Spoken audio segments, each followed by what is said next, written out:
Hello, and welcome back to the YouTube channel that's perpetually flipping back between 186 subscribers and 187. But today we're talking about a game that's actually relevant, which is kind of a first for me. Today we're going to show our mastery over the newest entry in the Pikmin franchise with a challenge run. Is it possible to beat Pikmin 4 with only red Pikmin? The rules are pretty simple. Only use red Pikmin. If we use any type of Pikmin besides red Pikmin, we fail the challenge. There are a few instances throughout the run where the game forces us to use non-red Pikmin, like Dandori battles and challenges. However, these occasions are somewhat unique. Normally, when you encounter a Pikmin type for the first time, a jingle plays alongside a cute introduction animation, then the Pikmin type is logged into the Piklopedia. This is the game's method for documenting strange creatures. The strange quirk is that none of this happens when you encounter a Pikmin type in a Dandori battle or challenge. I guess the game just assumes that you will have encountered every Pikmin type prior to the battles and challenges. Because of the unique nature of these encounters and the fact that they are entirely unavoidable, we will be counting them as infractions rather than outright challenge failures. This means that we will avoid them at all costs, but we won't immediately fail the challenge if we're forced into a battle or two.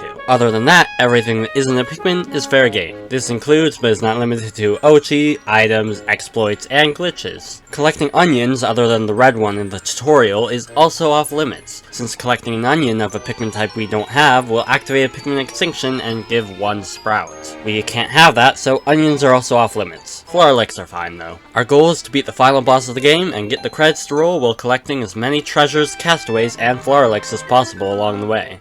It is also at this point that I should probably mention that this video will contain huge spoilers for the entire game, so I would highly recommend playing through Pikmin 4 on your own first. But without further ado, let's get into the challenge. Pikmin starts with, what else? A flashback. This portion of the game lets you take control of the indomitable, but rather unlucky Captain Olimar, and acts as the first part of the tutorial. This segment automatically ends when you kill the Porquillon on the coffee table. The game expects you to do this with a colorful variety of red, yellow, and blue Pikmin that have been littered around the map. However, since we have a severe case of chromophobia, we'll have to take them down with the first color we see, which just so happens to be our red boys. For the first part, there are 34 red Pikmin scattered amongst the yellow and blue ones, but you really only need about 20 to 25 to get the job done. Stay away from pots, collect the required reds, and head over to Porquillon to kick his ass. Well, that's unfortunate. Pikmin apparently doesn't like our challenge very much because the developers decided to put 2 blue Pikmin right at the entrance to the Porquillon. On top of this, they put a gate past them, so you can't just charge past with moss. At first, this may seem like an impassable obstacle, but it just takes some precise movement. When you get to this ramp, stand between these 2 Pikmin with enough distance that they don't notice you. Then, charge a dash with moss, and aim for this part of the gate. You can use the grating to position yourself correctly. Dash forward and run through the gate as soon as it falls. If you did it correctly, you will have successfully passed the blue Pikmin without attracting them. Head over to Porquillon and show him who's boss by taking back your interstellar radio.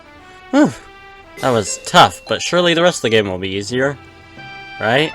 We dropped into a second part of the game tutorial, which, lucky for us, doesn't feature any non-red Pikmin. Seriously, you couldn't get any other Pikmin types here if you tried, so feel free to complete this part of the game as intended, since it'll be your last reprieve for a while. Once we collect 300 Sparklium, we gain access to the first major area. At this point, we have 2 main goals. We need to find Russ, who will give us access to items, and we need Ochi to hit his growth spurt. Coincidentally, this is actually one goal, since Ochi grows after you save your first castaway, and Pikmin 4 is coded so that the first castaway you find is always Russ, regardless of location. The first cave we come across is the Last Frost Cavern. The game expects you to save Russ here and upgrade Ochi. Unfortunately for us, that's not a viable strategy, for what should be obvious reasons. With no way to break the Hydro Jelly without Ice Pikmin, we're going to have to find another way to save Russ. This doesn't mean the cave is entirely useless, however. We can still collect the treasure and the Florlick. Well, at first the Florlick seems just out of reach because these vases explode with Ice Pikmin when you break them. You just need to do things in the right order. First, you need to get 5 reds over there. This might seem impossible, but you can do it if you throw them just right over this corner. Once the Florlick has been excavated and the Pikmin are pacing, stand back and use Ochi's Rush ability. As long as you're standing far enough away, the newly freed Ice Pikmin will not be attracted to you, and since Ochi has not grown yet, he will also not attract them. Now that we've gotten everything of value from this cave, we can leave, which we'll have to do through the pause menu since we can't reach the exit yet. Next, we need to make our way over to this cave right here, named the Crackling Cauldron. This is because without Ochi's jump ability, it's the only other cave we can access, so fingers crossed it's what we're looking for. On our way there, we should be collecting as much treasure as we can, since it's going to be scarce on this run. Most items that are high up can be knocked down with Ochi's headbutt, so give Ochi lasting brain damage as you make your way through the Crackling Cauldron. This is an ability that we'll be using a lot throughout this run, so you don't want to forget it. Before we get to Crackling Cauldron, we'll come across the other Flower Lake in Sunspeckled Terrace. The intended way of getting this Flower Lake is to use Yellow Pikmin, but since when have we cared about doing things the intentional way? You can simply knock it down with Ochi, or you would be able to if it weren't buried. If only there were a way to remotely dig up items.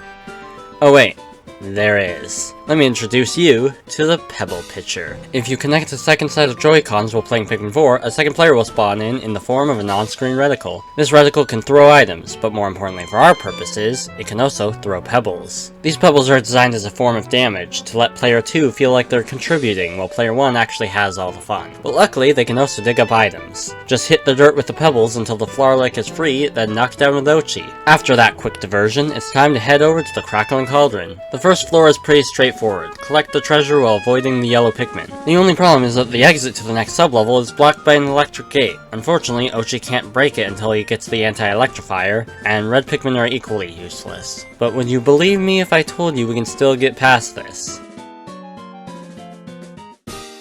That's right, the Pebble Pitcher can also break electric gates. Destroy the gate, grab the dusty bed, and hightail out of there to the next sublevel. Intended actions, along with a little help from the Pebble Pitcher, will get us most of the way through this sublevel as well. The only things that are unobtainable are these two treasures and the Castaway. Unfortunately, they are on high shelves designed to only be obtainable with yellow Pikmin, and they aren't close enough to the edge to knock down with Ochi's headbutt. But this is the only Castaway we can reach, so I'm not giving up that easily.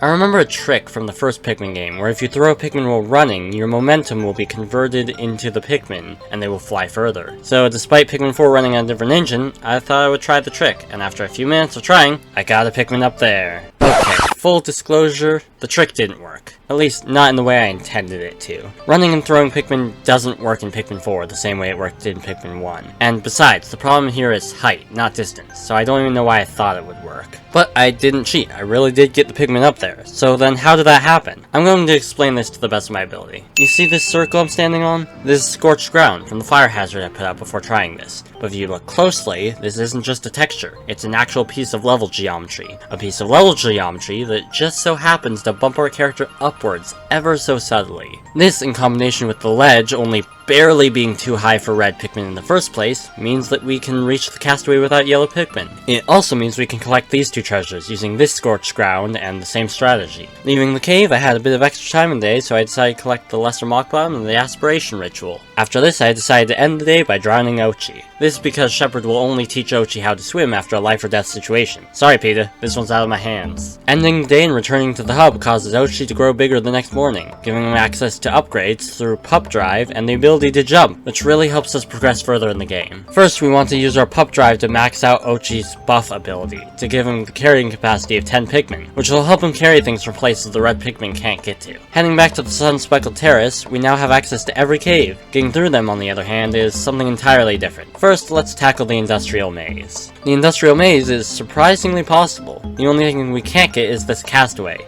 Unfortunately, you are yet again required to use yellow Pikmin. There's even a vase right before this area with yellow Pikmin in it. The vase is also blocking the way, so Ochi can't even get to the Castaway. But even if you could get Ochi over here, the Castaway is too centered on this platform. But they are so close, you can even see them bounce when you headbutt the platform as Ochi. There also isn't any convenient nearby geometry as far as I can tell, which will help you get higher. So as far as I can tell, this Castaway is truly unobtainable without yellow Pikmin. Or winged Pikmin, but that would also not work. Back on the surface, there are now several more treasures that we can get with Ochi's newfound vertical mobility, which allows us to unlock more items in Russ's shop. This may sound inconsequential, but trust me when I say this is one of the biggest developments so far. The reason is because this unlocks an item that's absolutely vital to this run, the Ice Blast. For those who don't know, the Ice Blast acts exactly like a bomb rock does, except it freezes things instead of exploding them. This development makes the Ice Pikmin pretty much obsolete, and basically factors them out as a problem for the rest of the run. Returning to base to collect the Ice Blast pretty much opens up the rest of Sunspeckled Terrace. With our newly acquired Ice Blast, saving the Castaway becomes possible, as well as getting through Hectic Hollows and Aquiferous Summit. From here, nearly every surface and cave treasure is obtainable. Furthermore, the first Dandori battle only requires a red Pikmin, which means we can do that too. At this point, you should return to base to max out Ochi's doggy paddle skill, which will let him perform actions underwater, the most important of which is carrying items. With this, we can get the last couple of treasures we missed in the caves. At this point, we have more than enough Sparklium to get to Blossoming Arcadia, because I was able to get extremely close to outright 100%ing the area. The only things I wasn't able to collect were the previously mentioned Castaway and Industrial Maze, and this pumpkin. I know it looks possible and it's right there, but sadly this bridge handle can only be reached by yellow Pikmin, and Ochi's headbutt doesn't work either. I also didn't collect the yellow or blue onions here since the rules explicitly ban that, and I didn't do the Dandori battle despite it being very possible. Trust me, you're gonna want to save this one for later. Also, by the way, I wanted to kill every enemy here as well, as a bit of an additional challenge, but without blue or ice Pikmin, I didn't have quite enough time to get to and murder this Blowhog, which we are now going to name Jerry. Curse you, Jerry the Blowhog, our rivalry will outlast generations. Once we get to Blossoming Arcadia, the first area we're heading for is Kingdom of Beasts. There's a frozen gate in the way, but this can be bypassed by the same method used on the electric gates earlier. The cave is once again entirely possible to 100%.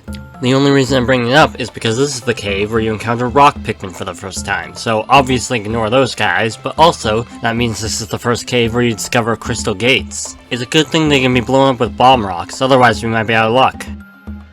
Or the Pebble Pitcher will save the day again. Seriously, the Pebble Pitcher is broken. I mean sure, the Pebble Pitcher literally throws rocks at the gate, and that's how you're supposed to break them, but Ochi can't even break these gates. That means the Pebble Pitcher is canonically stronger than Ochi. Anyway, moving on to the Sightless Passage, the game recommends you use the headlamp here, but it's by no means required. Everything is possible here, and you can also collect a lot of treasure on the other end of this cave. This is the point at which I leveled up Super Buff on Ochi, which allows him to collect even more treasure, including this boat.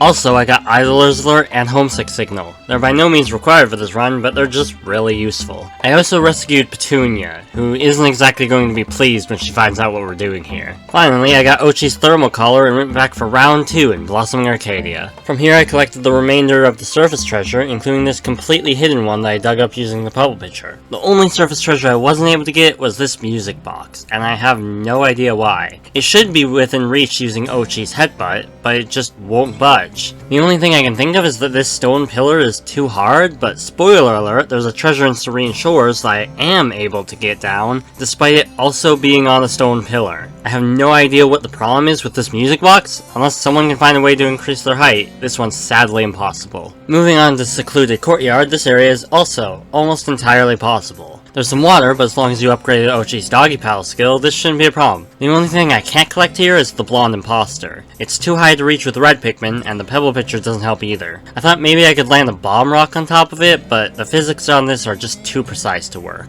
Besides, I doubt it would have much of an effect. I thought I had the solution for a second when I stood on the rim of this flower pot, and the Blonde Imposter was within reach, but unfortunately, the game won't let you throw Pikmin unless you are standing on solid ground. My guess is that this was put into the game to prevent people from throwing Pikmin while jumping, and apparently the flower pot's edge doesn't count as solid ground, meaning you don't regain the ability to throw Pikmin until you slide all the way off. If someone could find a way to balance on this rim, it would be possible, but sadly until then, this treasure is unobtainable. The only cave left to explore is Drafty Gallery, and there's not much to mention. It's entirely possible. The other things I didn't do were the 2 Dandori challenges and to collect the yellow onion, for reasons I already explained. Meaning the only thing left to do is the Dandori battle of this area, titled Battle in a Box. The battle isn't difficult, but unfortunately it does utilize Ice Pikmin, which means this is our first infraction. And yes, this battle is mandatory. I'll explain why in the next battle. Theoretically, you could dismiss your Pikmin as soon as the battle starts and exclusively use Ochi to win it, but that is honestly a stretch since you do start with the Pikmin in your squad. Besides, winning a battle with only Ochi is beyond my skill level. Moving away from Blossoming Arcadia and towards Serene Shores, the run doesn't get any easier. This area is almost entirely covered in water, which doesn't really bode well for our aquaphobic friends over here. Additionally, there's another Dandori battle here, this time using yellow Pikmin. But forgetting about all that for a second, there's also a lot of treasure here that's easily collectible, including the previously mentioned stone pillar one. There's also a slapstick crescent here that Ochi can get. The only problem with this is that the Balinos can attack Ochi, which forces him to drop what he's carrying. Once the crescent is in deep water, Ochi can't grab it again, since it's now too far away. At first I thought I screwed myself and made this treasure unobtainable, but then I realized that your character can go this deep in water and command Ochi to grab it, so we're all good. Also,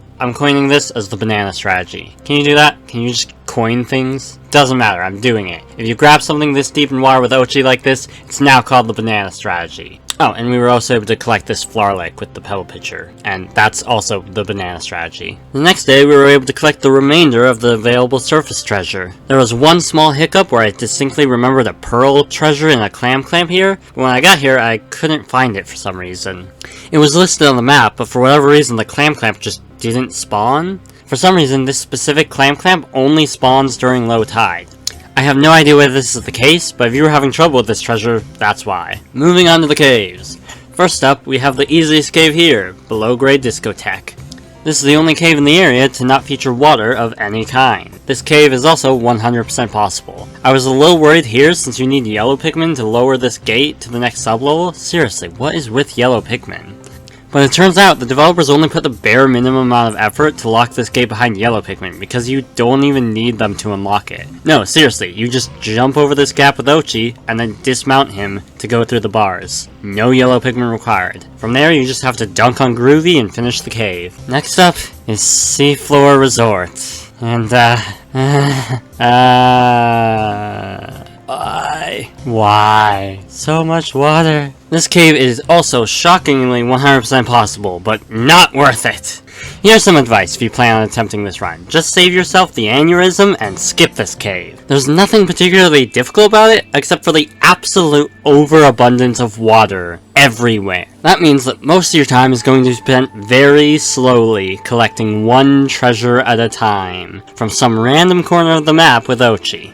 There's also this pool on one of the sublevels with like 1,000 tiny trinkets, which doesn't help the situation. Overall, this cave took me 40 minutes to complete, and that's not an exaggeration. I timed it with my capture card, and from the time I entered the cave to the time I exited was almost exactly 40 minutes. My only advice for this cave, besides, please for the love of God don't do it, is that you need to pull down this treasure with the Pikmin, but then carry it with Ochi. Don't forget these things on the very edge of the map. Avoid the jelly float on the first floor with blue Pikmin in it, and be careful when throwing Pikmin to dredge up the castway. There are blue Pikmin sprouts right where you're supposed to stand to do this, and I messed it up the first time, so I had to refight Master Hop. Just don't do what I did, and instead stand a little further to the right. Next up is Sub-Zero Sauna, because we're ignoring the other cave, for no particular reason. I just don't want to talk about it, alright? I said I don't want to talk about it. For Sub-Zero Sauna, I would recommend giving Ochi the thermal guard so he can help destroy the gates and ice blocks, but the pebble pitcher also works. Besides that, this cave is also 100% possible. You can freeze this jelly with Blowhog, so that's pretty cool. Also, don't break the jellies in the boss chamber. Just trust me on this one. Except for this one. You do want to break this one, otherwise you'll be trapped in here. Now on to the final cave, and the worst area for this challenge. The Engulfed Castle. Now you might be thinking, but Waffle, you can only bring blue Pikmin into the Engulfed Castle. Without them, there's no way to get through. But, I've gotta say, if you are thinking that, then you're seriously underestimating just how stupid I'm willing to get. What if we enter the castle with no Pikmin? Sure, the game does warn you that you're being a big dumb idiot, but it still lets you do it. And because we have Ochi, we can still pick up treasure. So, does this mean we can complete the Engulfed Castle Pikmin free? Hell no! Problem number one is this rather large piece of metal. Not sure if you can see it, it's glowing and has number 1 on it. It's right here, kinda hard to miss. This is what's known as a numbered gate. I haven't mentioned them until now because they haven't been important. But they are now, so let's talk about them. These gates have a number on them and are usually located in boss arenas. The numbers are linked to enemies, and the gate will only lower once the number reaches 0, signifying that all enemies linked to the gate are dead. With this gate, there's good and bad news. Good news, only one enemy is linked to this particular gate. The bad news brings us to major problem number 2. That enemy is the Water Wraith. I was hoping that by going through this area, I could figure out a way to kill this guy without purple Pikmin, but I came up empty. Ochi can't do anything. You can freeze him, but not long enough to take advantage of that, and for once, the pebble pitcher is not the solution to all of life's problems. And now we have arrived at major problem number 3, this bag. Even if we did magically have a way to kill the Wraith, we can't get to him. This paper bag only needs 100 Pikmin to weigh it down, meaning that you technically don't need purple Pikmin to get the job done. However, without a way to get red Pikmin into this cave, that's not gonna happen either. So realizing that there's no way I'm smart enough to figure out a solution here, I decided to go for a different approach. For those who don't know, there's a special feature if you enter a two-sided cave from the exit. It basically flips the cave, putting the final floor on the top of the cave and the first floor at the bottom. It also reverses your spawn location with the exit to the next floor. Additionally, the exit to this particular cave is not submerged, meaning we can enter it with no problems and a whole horde of red Pikmin. Deciding that this was the best course of action, I went to work trying to access the exit to the cave. Unfortunately, the exit is also inaccessible. What you are meant to do is defeat the water wraith and exit the cave normally, then lower this ramp for easy access. But as we've already established, that's not an option. I got really close, but it seems like this bag is completely covered in an invisible wall that disallows Pikmin from pushing it, and the only way to lower the wall is by completing the cave normally. If anyone wants to blow this run wide open, this is the spot to do it. Between the inaccessible treasure in the cave and all the treasure on the ledge, we're missing out on 8 items. By far the largest chunk of treasure in this whole run. Not to mention the castaway that's also unobtainable because of this. Well, with that massive failure behind us and everything else in this area done, there's only one thing left to do. And that is to move on to the 3rd Dandori battle, and our 2nd infraction of the run. Alright, now I'll explain why these battles are required.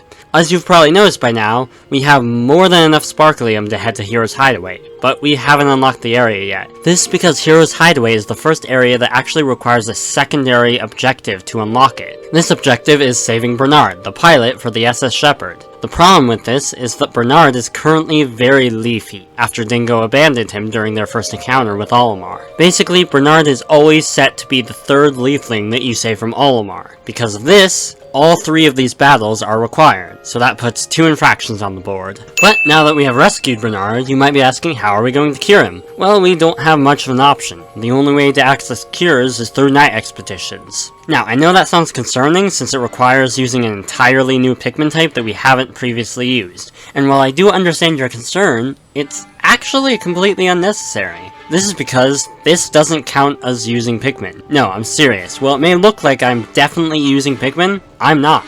This is because Pikmin 4 doesn't count glow Pikmin as Pikmin. Their numbers aren't reflected on the final score screen like every other Pikmin type. The Piklopedia doesn't list their family as Pikmin like it does with every other type, the Luminol isn't listed as part of the Candy Pop family like the Onions, and Glow Pikmin are even listed in a different spot in the Piklopedia from every other Pikmin type. And if you need even more confirmation that these aren't Pikmin, Olimar's notes on these little guys basically outright state that it would be difficult to call them Pikmin when their physiology is so different. So yeah, these aren't Pikmin. Who knew? But, that being said, I do recognize that this development may seem a bit cheap to some, because come on, whatever the game says, these are definitely Pikmin. So we will be using them as sparingly as possible, and at a counter for them.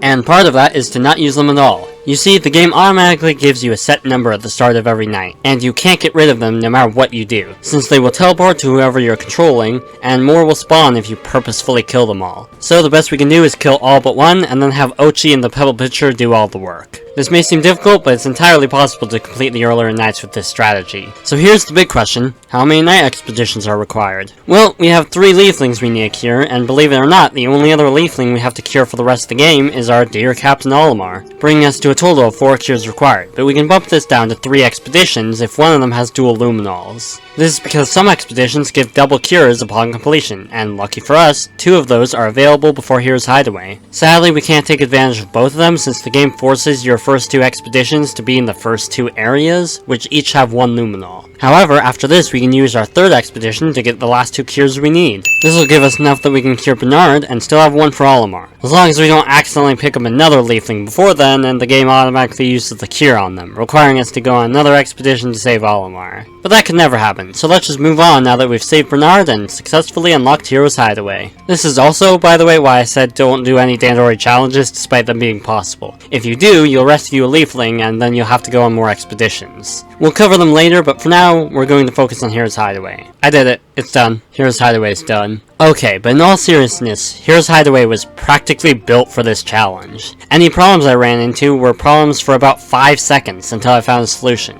I mean, what do you expect? There's literally a cave here where you can only bring red Pikmin. The only slight hiccup was our final showdown with Olimar, which did increment our infraction counter, but what are you gonna do? Oh, and I did collect the leafling by accident before Olimar, so I had to go out and do that thing I just warned you about. Whoops. Alright, so I went on 4 night expeditions, but if you have a functioning brain, unlike me, you can just fight Olimar first and ignore that problem. Alright, with Captain Olimar cured, the rescue corps on deck, and some of the castaways saved, we have officially beat Pikmin 4 with only red Pikmin. Wait, hold on. This challenge isn't over yet. Remember, I said get the credits to roll, and beat the final boss. Besides, I don't really feel great about Hero's Hideaway being the big exciting grand finale to this challenge. So with our goals slightly realigned, it's time to hand-deliver a beatdown to the Ancient Sirehound and get the credits to roll.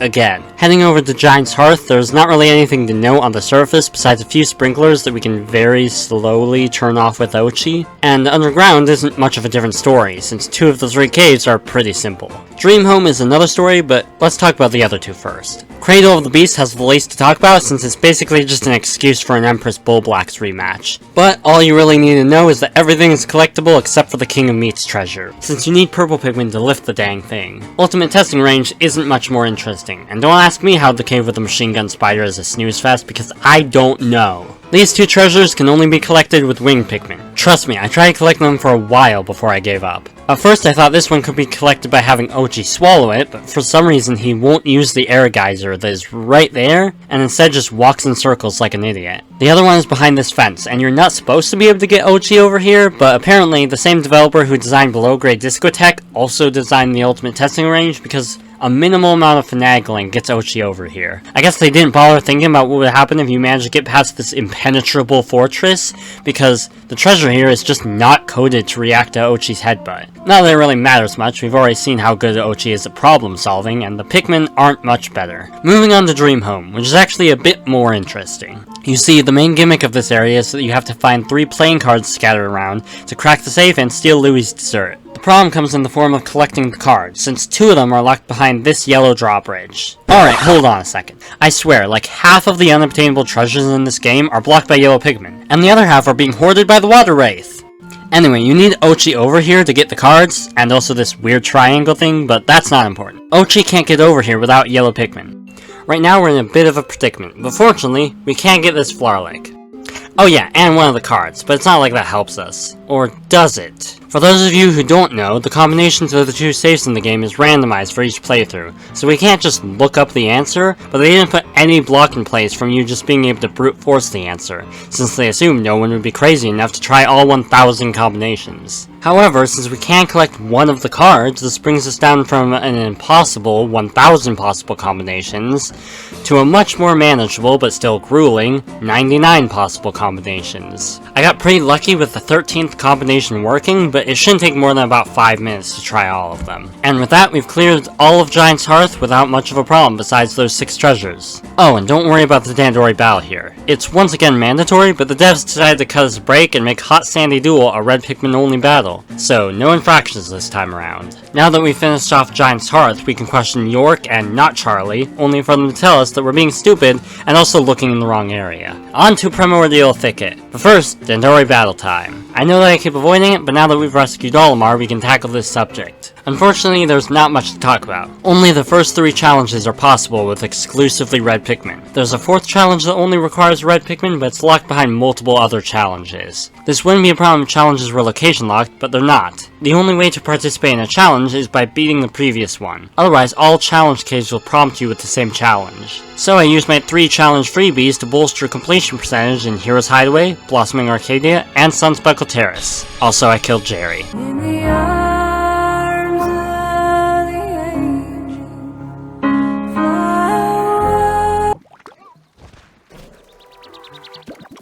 What? Primordial Thicket is simultaneously the most difficult and largest area in the game, which does raise a particularly threatening challenge. This is what it comes down to. If we can take down the Primordial Thicket, nothing else can stand in our way. And all things considered, the surface actually has surprisingly little to note. These dusk pustules need to be knocked down by Ochi, the faux fishy can be collected with careful ice blast timing, and this poison box can be pushed from the back ledge. The only other thing to note is the 2 impossible treasures here. Obviously the gold bar is impossible, it's just a worse king of meats, and the other one is this lucky cat. For some reason, Ochi takes a super wide path when collecting this item, causing the ice to break before he has a chance to get across. At least I thought that made this treasure unobtainable, until I further experimented with Ice Blast and realized that you can actually keep a lake frozen for longer than you're supposed to by timing out Ice Blast correctly, giving Ochi more than enough time to get across as long as you have enough of a stockpile. By the way, I got all these bombs from the doodle bugs on this map, super helpful, very convenient. Now for the caves. We've got 2 standard caves, and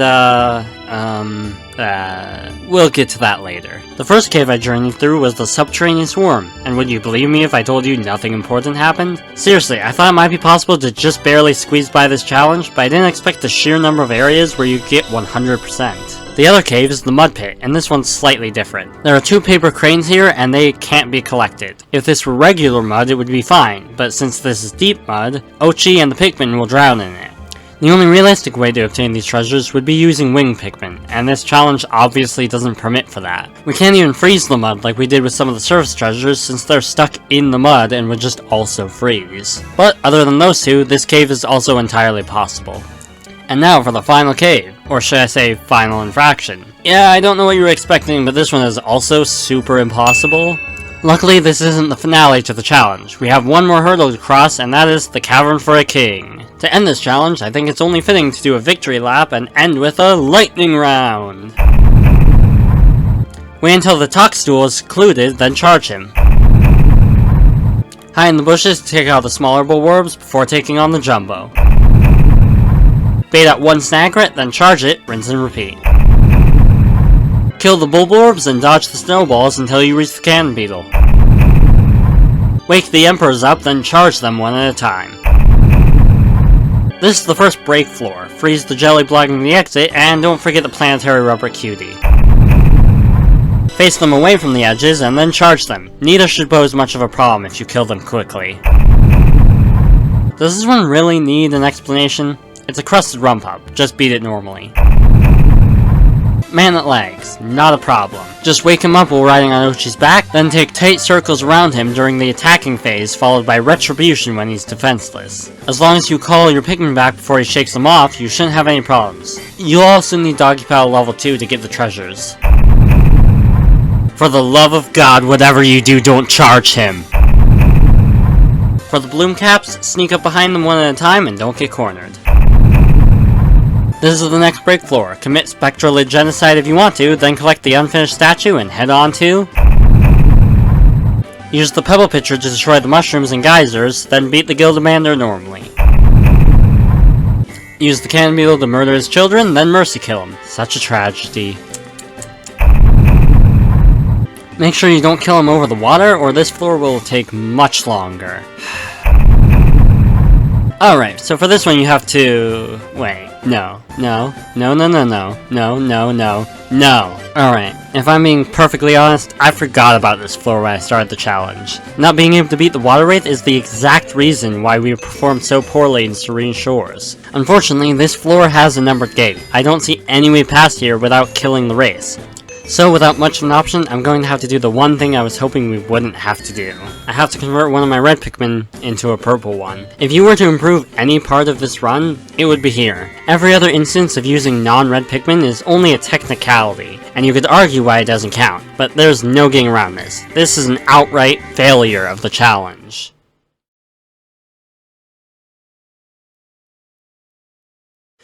But since we're so close to the gold tape anyways, we might as well finish off the last 4 sub-levels. I plucked the single purple Pikmin for the run, and dispatched the race with it. Empress Bullblack is probably the second hardest fight here, but I just headbutted her and then called the squad back before she had a chance to shake them. Then used the geysers until she stopped rolling. Rinse and repeat.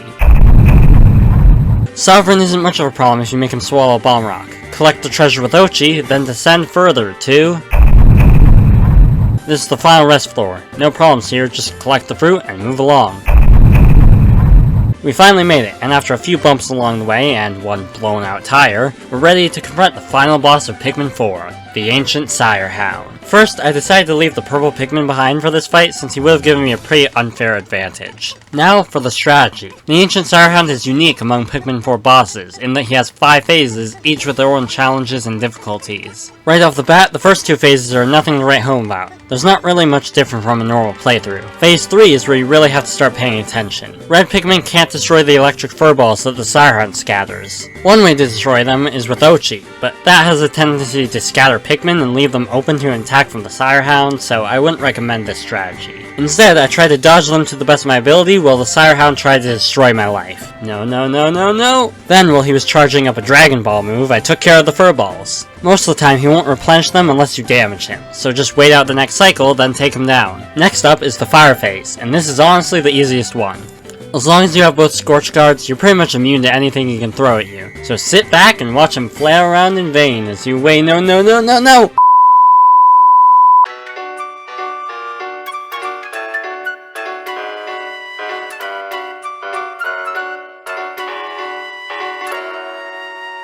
You didn't see that. As I was saying, watch him flail around in vain as you knock down his health bar bit by bit. The final phase is difficult, but not any more than usual, since his attacks in this phase treat all Pikmin the same. After a few accidental genocides, I finished with just enough Pikmin to take down the Sire Hound and finish this run. So now there's nothing left to do but sit back, relax, and enjoy the game gloating about how badly you failed this challenge. Oh, come on, I didn't use that many purple Pikmin. So, in the end, it wasn't possible to complete this challenge. But honestly, we got a lot further than I expected. Originally, I was planning on doing this with the first Pikmin game, but I'll save you the trouble now and say that that one's super impossible. You can't even make it out of the Forest of Hope. There's just too many stone walls. Literally, there's too many walls made of rocks. Well, if you want to try to improve my score, here's a quick rundown of everything I couldn't collect. First off, I don't see any way of improving this, but I wasn't able to collect 9 castaways due to most of the Dandori challenges being very not possible. Next, let's talk about glow Pikmin. If you count those as Pikmin uses, then again, I don't see any way around at least 3 uses to progress the game forward. However, if you don't consider them to be Pikmin, then a few more cave treasures might be possible. The next hurdle is the 4 Dandori battles that require non-red Pikmin.